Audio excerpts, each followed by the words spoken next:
Magandang araw, mga kalangkod, halina't pakinggan ang kwento tungkol sa Ibong Maya. Simulan na natin. Noong unang panahon, may isang batang ubod ng likot. Ang pangalan niya ay Rita.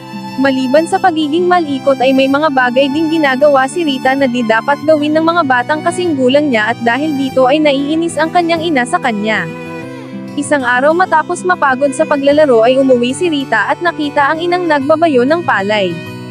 Pinanood lamang niya ang kanyang ina sa ginagawa nito. Nang makapagbayo na ng isang salop ng bigas ang kanyang ina, kinuha niya ito mula sa lalagyan at kinain sa sobrang gutom mula sa paglalaro. Ang lalagyan ng napagbayuhang bigas ay malaki at may takip na bilaw. Hindi napansin ng ina ang anak dahil sa natakpan na pala ito ng bilaw.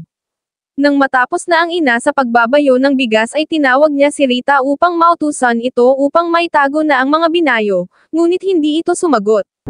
Marahil ay naglalaro lamang o hindi gustong mapag-utusan ay hinanap ng ina ang malikot niyang anak.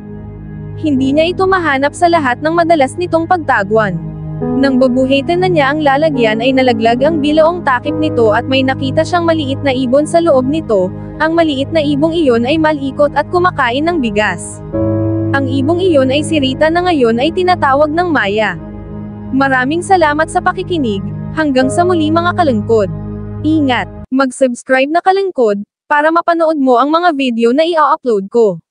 Salamat kalangkod.